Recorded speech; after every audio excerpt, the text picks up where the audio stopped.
Ryan Reynolds here from Mint Mobile.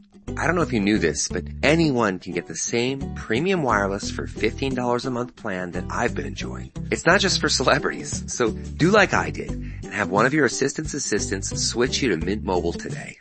I'm told it's super easy to do at mintmobile.com/switch. Upfront payment of $45 for 3-month plan, equivalent to $15 per month required. Intro rate first 3 months only, then full price plan options available. Taxes and fees extra. See full terms at mintmobile.com. Now Taxes is 100% free when you file in the TurboTax app if you didn't file with us last year. Oh, yeah? Yeah, just do your own taxes in the app by 2/18. What if I have lots of forms? All good, all 100% free. What if I had 3 jobs? Still 100% free. What if I once saw Bigfoot? That has nothing to do with taxes, so still 100% free. Now that's what I'm talking about. Now this is Taxes. See if you qualify in the TurboTax app. Excludes TurboTax Live, must start and file in app by 2/18.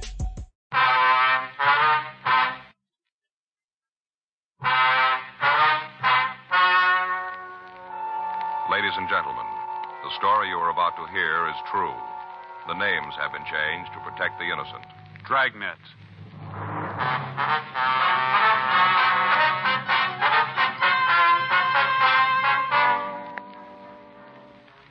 You're a detective sergeant.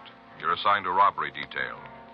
In the past 5 weeks, an unidentified holdup man has robbed 12 drugstores. He's taken money and narcotics. There's no lead to who he is or where he is. Your job, find him.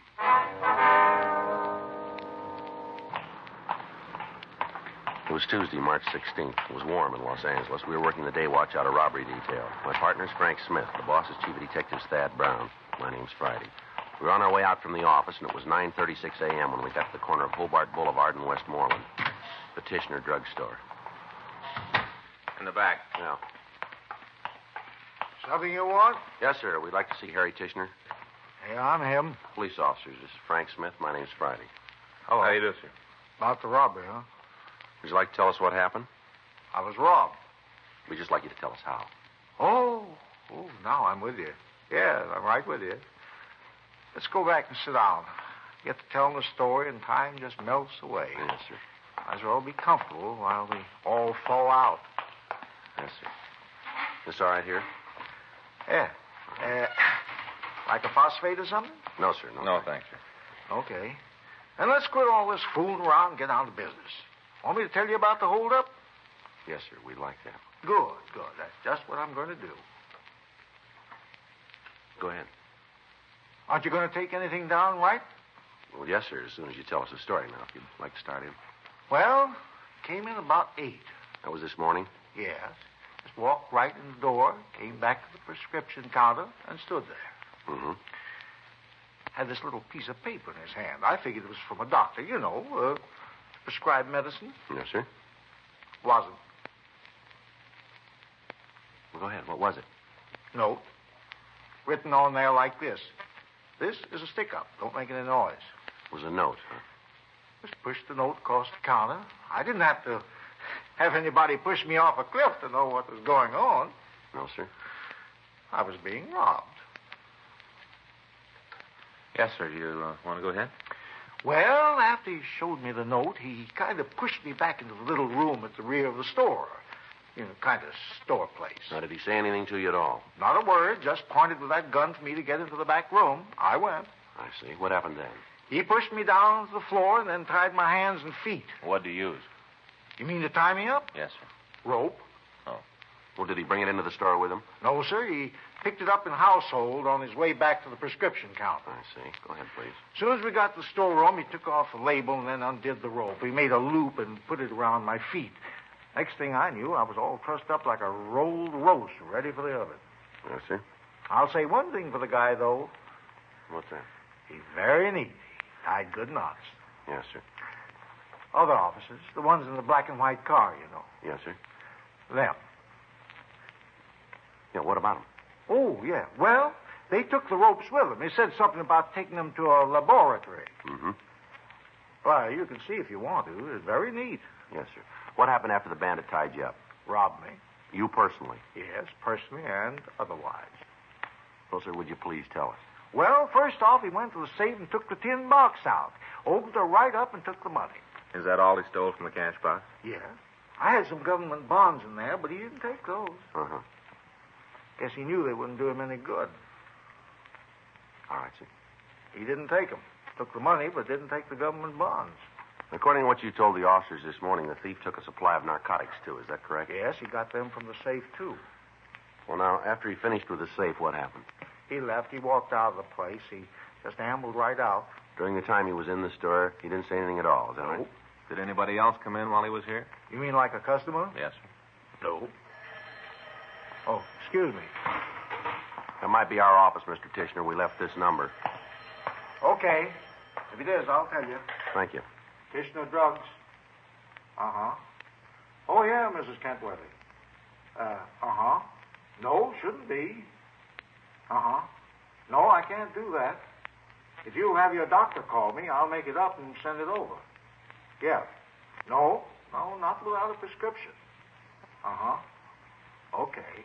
Well, I'll call you when it's ready then, and you can send Lanny over. Right. Bye, Mrs. Kentworthy. Huh?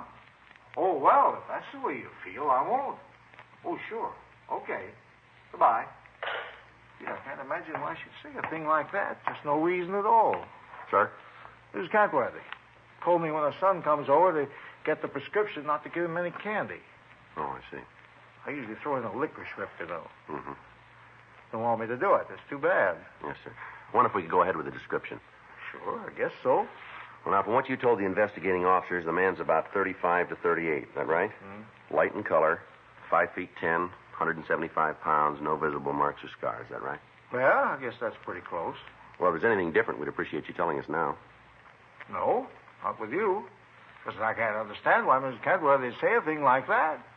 Just a penny licorice whip. Little bitty thing. Yes, sir, we understand. Like that.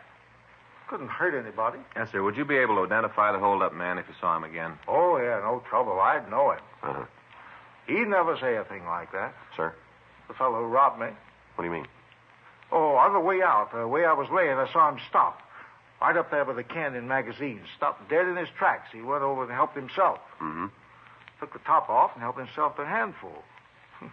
Sure must like 'em. What was that, sir? Licorice whips. Just reached into the jar and took a handful. After that, he left. Is that right? Yeah. As soon as he put his gloves back on. What was that? Couldn't work the top of the jar with the gloves, so he took them off. No. Used his bare hands.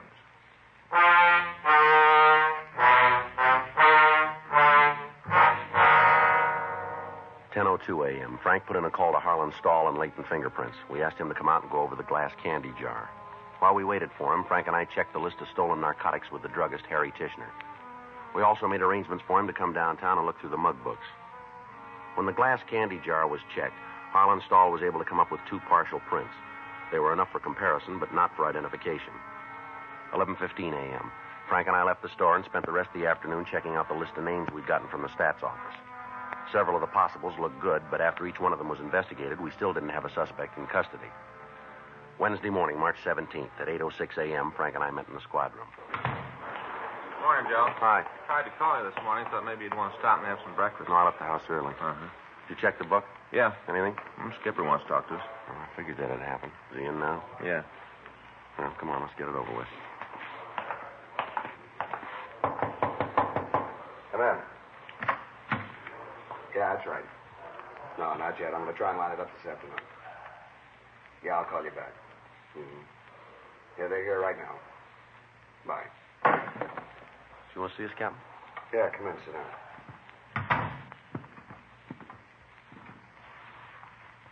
Going in, I won't tell you who's on my back about this thing, and you don't give me any excuses, right? Sure. Where are you? Still in front of the first store. That's how long ago? Yeah, it's been 5 weeks. What do you know about him? WMA, description, clothes. Match on all the jobs? Close enough so we know it's the same guy. Okay, what else? He uses a stolen car to get to the store. He drives it away. Isn't too careful to hide the license plate. We've been able to come up with 3 out of the 5. Check the cars out? Yeah, clean. Not a print on them. Nothing else. Picked up something yesterday. Should help when we nail him. What's that? Well, Stahl listed a couple of partials from a candy jar. That'll be enough for comparison. Can't make the suspect on him, huh? No, it's not enough to classify. What about the narcotics he's taking? He show up anyplace? No, not that we can find. We've been down all the alleys. There's nothing there. Talked to Lucarelli. Hop squad's got nothing on it. If none of it's showing up, then it could mean he's using the stuff himself. That's what we got figured. How about the stats office? If we spend much more time down there, they're going to put us to work with the machines. Informants? Well, they're giving us smiles. That's about all. You think they're holding? No. Come over here. Take a look at the map. The way he's picking the places, he set up a pretty definite operating schedule. Here, Dennis Boulevard, Kingsley Drive, Western, Adams, Washington, the rest of them. They're all grouped in this area. Yeah. You got to figure he's going to keep working the vicinity until he hits them all. Then maybe he'll move on to something else. It might help if we could come up with a reason that he's working there. Anything you can come up with has got to help. Yeah, we know. If it's true that he's been using the narcotics himself, it's just a matter of time before we hand this one over to homicide. He's going to walk into a store, somebody's going to give him trouble. If he's on the needle, he isn't going to take it. Yeah. So it adds up to a big stop. The past. Well, if we work the area, it's going to take a lot of men, you know. We'll get him. I've talked to Stoner. He's taking care of all the help you need from here. There'll be 4 teams available. You can call Metro Division for whatever else you need. All right, we'll set it up for tonight, then. Check with communications. Make sure you got the 3-ways working. Right. This guy's been pressing his luck for a long time. Yeah. I'm bound to run short on it sometime. Robbery, Donahoe. Yeah. When? Okay, we'll take care of him. Looks like you just got partners. What do you mean? Your boy just made it 13. Drugstore out on Pico. Yeah. They don't expect the victim to live.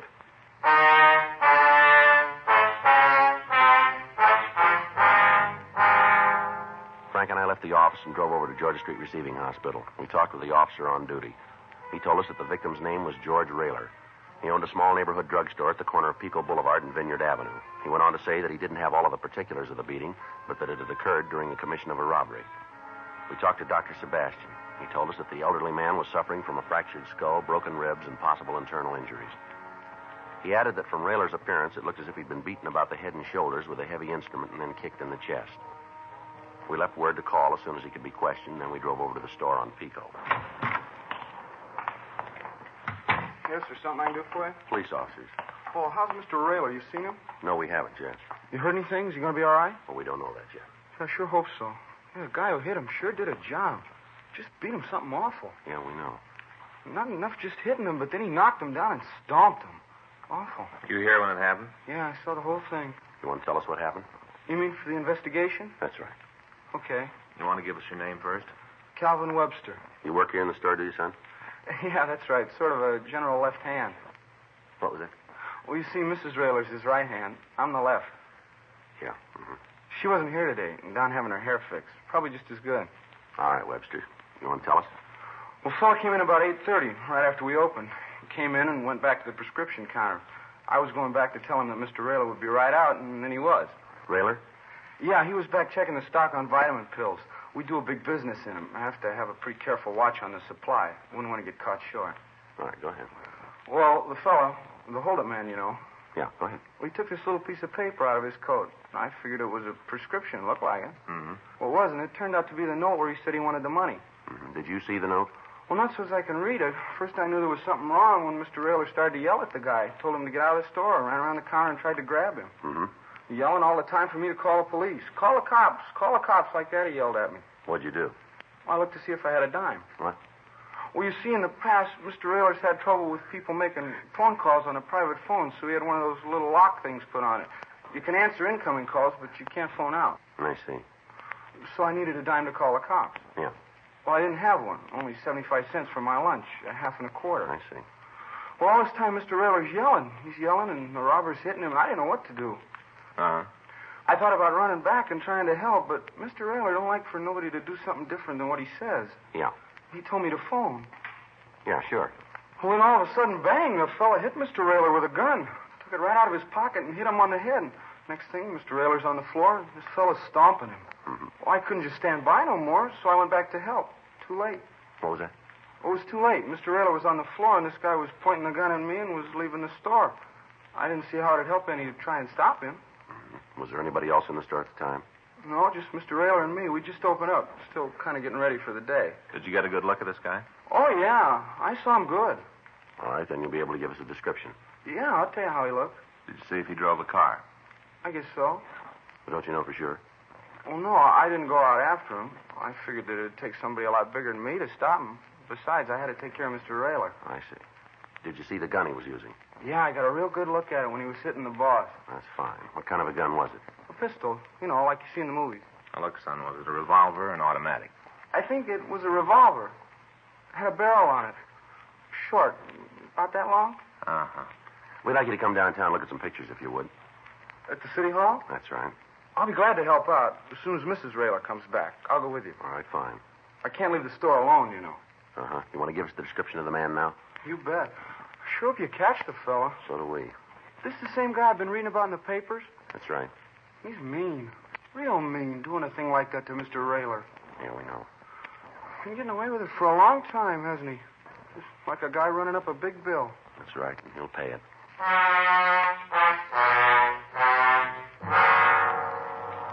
As soon as someone arrived to take care of the drugstore, we took Calvin Webster down to the city hall. He was shown all of the mug books and pictures of recent parolees.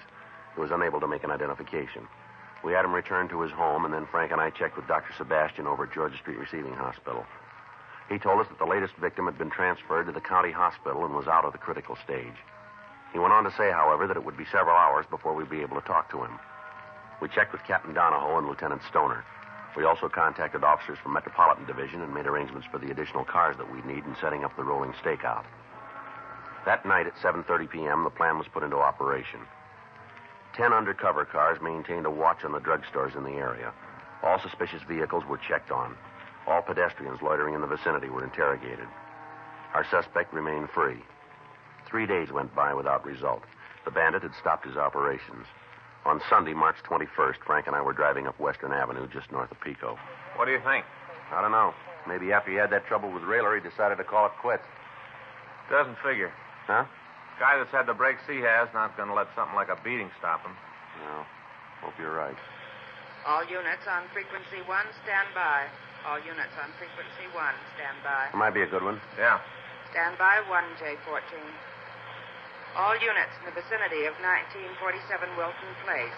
1947 Wilton Place. An officer needs help, code 3. All units in the vicinity of 1947 Wilton Place. An officer needs help, code 3. You got the lens? Yeah, here you are. Think it might be our boy? We'll know in a minute.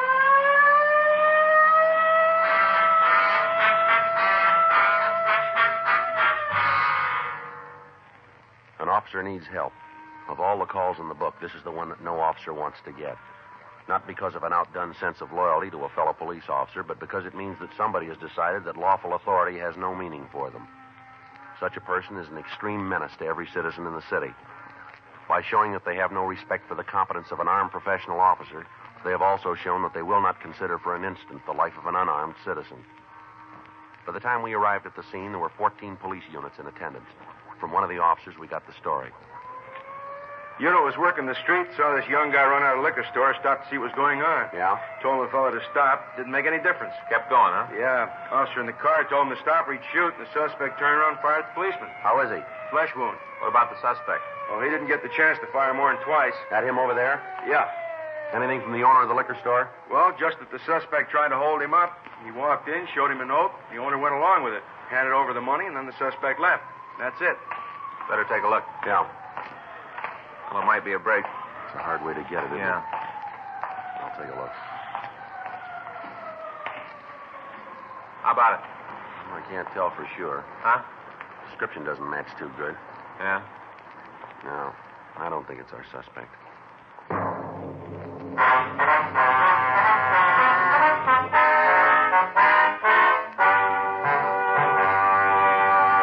You are listening to Dragnet, the authentic story of your police force in action.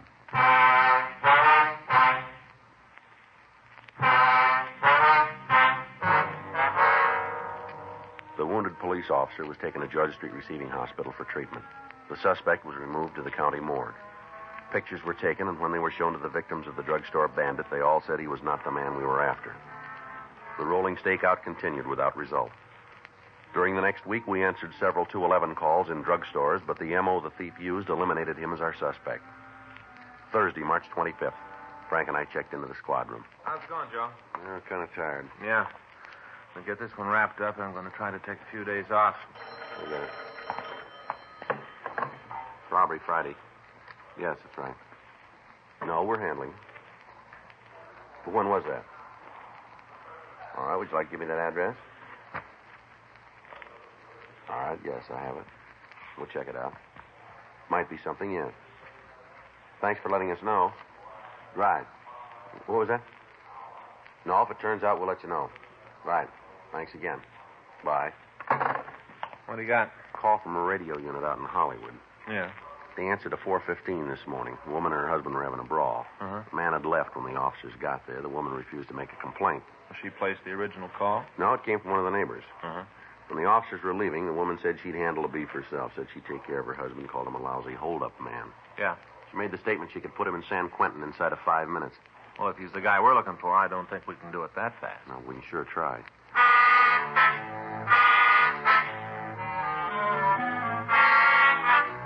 We left the office and drove out to the address I'd gotten on the phone. It was a small one-story house set well back on the lot. When we got there, the lights were on. Frank and I went up to the front door and rang the bell. Yeah, Miss Kearney? that's right. Police officers like to talk to you. What about? Might be better if we talked inside. All right. It's my partner, Frank Smith. My name's Friday. How you do? Right. You alone here in the house? It's the baby and me. I see. Where's your husband? Look, before I start telling you a lot, why don't you let me know what this is all about? We got a report from a radio car that there was a disturbance here this morning. Is that right? Wasn't anything. Me and Keith had a beef. Not even worth calling the cops about. The officer said you made the remark that your husband was a hold-up man, that you could send him to prison. Is that right? They talk a lot, don't they? They listen more, lady. You want to tell us what you meant? Yeah? Well, go ahead. You go back and tell the little boys in the play suits they're wrong on this one. Is that so? Yeah, because I meant nothing. Nothing at all. Pretty serious thing to say without a reason, though, isn't This it? morning I had a reason. What, you want to tell us what it was? I don't see why not. You cops start nosing around, you'll find out anyway. I got trouble with my old man. What kind of trouble? He's out with other women. Didn't come home last night. We had a beef about it. The cops were called and they used their big ears. You guys made the trip out here for nothing. Now beat it. Now look what you've done. He's playing fine, and you come in here and raise a big stink. You got him all upset. I'll get it. Hey, here you are, fella. Hey, no reason to cry. What's your husband's full name? Keith J. Kearney. How long you lived in Los Angeles? A little over 6 weeks. Where you from? Idaho. Your husband ever been in trouble with the police before? Keith's got a hard time not being in trouble with anybody. Has he ever been arrested? I don't know. How long you been married? 7 years. And you don't know if he's ever been arrested? No, I don't. You got a picture of your husband? You mean that you can have? We'd like to take a look at it, yeah. Oh, out of luck. I haven't got one. Does he work? Not if you can help it. Doesn't hold a job of any kind, huh? No, Keith's a professional avoider. He doesn't like anything steady. Beginning to look like he means me, too. What's he do with his time? Nothing. Just lives it. Is he here in the evening? If he was, there wouldn't have been the beef this morning, and you wouldn't be asking a lot of questions. I don't know what you're trying to get me to say, but I can't go along with you. If you got a problem with Keith, then talk to him. Leave me out of it. I'll get it. You know where your husband is now? No. You don't have any idea, Not huh? the least. There you are, little fella. There's your keys. Your husband drive a car? Yeah. What kind is it? 41 Plymouth. When do you expect your husband back? When he walks in the door. All right, Miss Kearney, I think that'll do it. Sorry if we've caused you any trouble. You have and you're not. All right, let's go, Frank. Good night. Good night. Good night. Better check on the husband, huh? Yeah. Wait a minute. Get a good look at those keys that the baby was playing with. No, why? Plastic tag on them had a license number. Yeah. One of the stolen cars used in a drugstore holdup.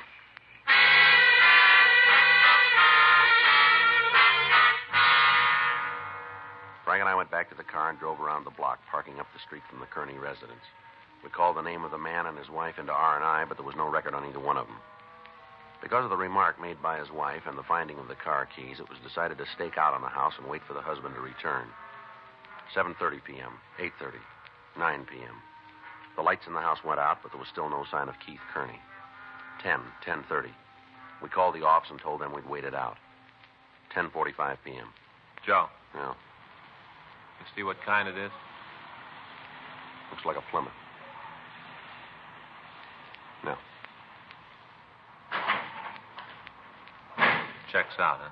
Yeah, let's take him. All right, Kearney, hold it up. Watch it, Joe. Give it up, Kearney. Keep away from me, Cap. He's trying to make his house. Yeah. Kearney, you're not going to make the front porch. Don't give your family any more trouble than they got. Now throw down that gun.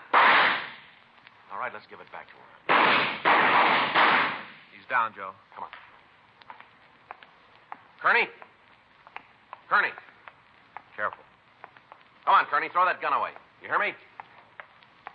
Looks like he's hurt bad. All right, hold it. Yeah. How about it? He'll live. Call an ambulance. Right. You killed him? Did you kill him? No, ma'am. He's dead. You killed him. He'll be all right. Don't lie to me. Poor Kate, you didn't give him a chance. Not fair. He didn't even have a chance. You saw it all, lady. Yeah, and it wasn't even a fair fight. Never is when you pull a gun.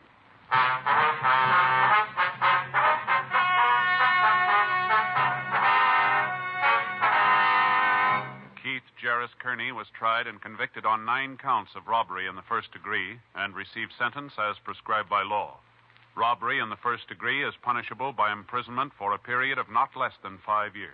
Dragnet is a presentation of the United States Armed Forces Radio Service.